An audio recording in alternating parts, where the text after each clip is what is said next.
Hello viewers, welcome to the Talk About Show. On today's episode, we are going to be looking at toxic relationship and toxic attitude. Watch this video.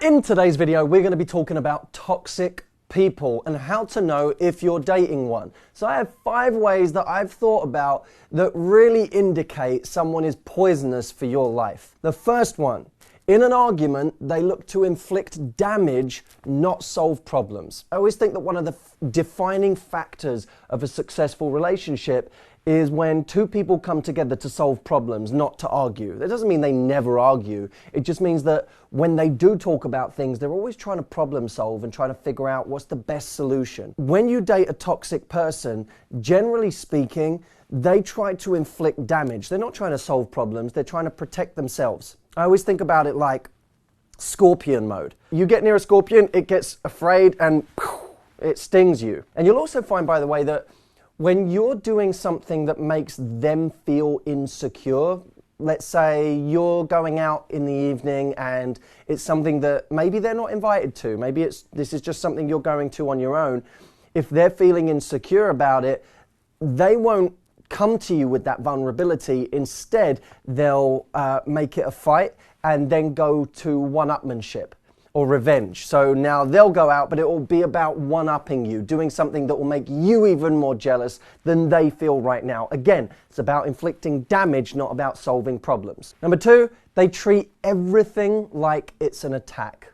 So when you come to them wanting to talk about something that you're not happy with, maybe it's a behavior pattern that you're seeing in the relationship, maybe it's something they did this week, something they said, you may come to them in a completely civil and rational way and choose your words very carefully and say, listen, I just wanted to talk to you about that thing this week. You'll find that they will meet that with aggression. By the way, one of the common side effects of this, and you may have seen this for yourself, is you'll find yourself now afraid to bring up problems with them. If you find that you sit there agonizing over what words to use and treading on eggshells as you say something, then if you're doing that to the extreme, it means that you don't have a healthy relationship with constructive criticism in your relationship. 3, they make you the root of all evil.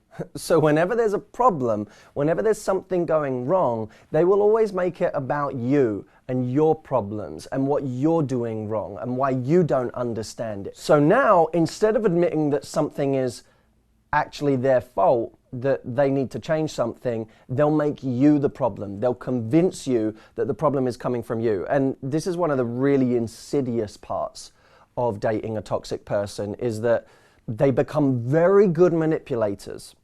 And they can make you believe that things are your fault that have nothing to do with you. But proximity is power.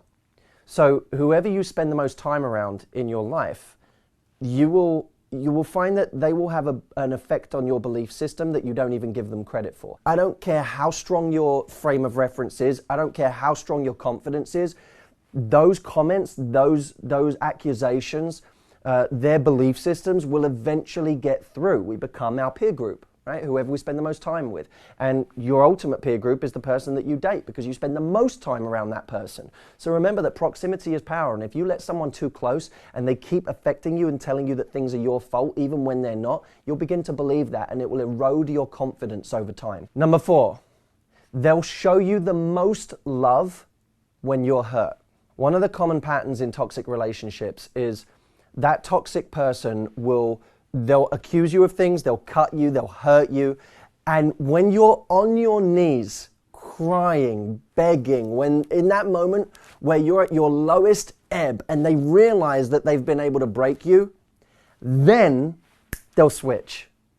Then they'll begin showing you love. So it's this kind of schizophrenic behavior where they'll go super aggressive, they'll make you feel like crap, they'll make you feel insecure, and when you're so insecure that you need their love and you're sorry and you just need someone to lean on and you need them as a crutch, then they'll show you love. And here's why.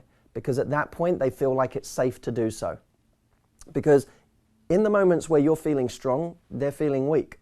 Which brings me on to point number 5. They get uncomfortable with your success. You'll find that a toxic person will belittle your ambitions, will make you feel unworthy even when you're doing well. When you do well and you have an achievement, they won't celebrate it with you and get excited with you. They'll brush it off, they'll change the subject relatively quickly, or they'll find a problem with it. You come home saying you got a promotion and they'll say, well, won't that now be a lot more work? They'll actually try and denigrate whatever it is you've achieved because they prefer you when you're weak. When things are going wrong, when you get fired, you'll get lots of love from this person.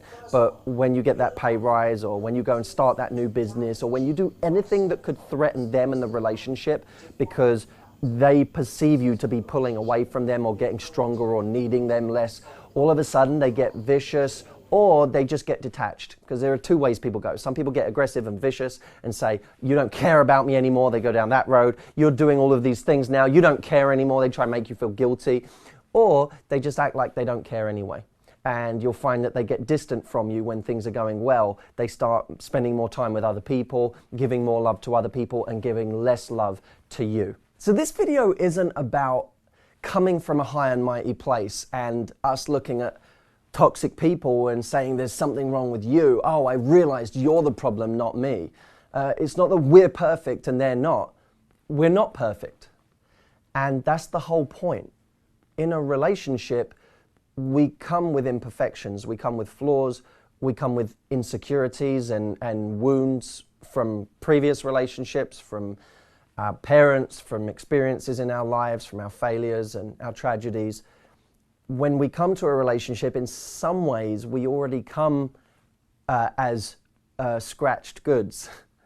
But the whole point is that you need to come to a relationship to meet a team player who is also imperfect, and you can help heal each other.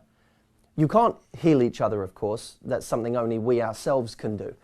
But we can provide an environment for our partner where it's possible for them to heal, where it's possible for them to become strong, to become great. Mark Twain said that the really great make you feel that you too can become great. Thanks for watching, guys. I look forward to seeing you in the next video.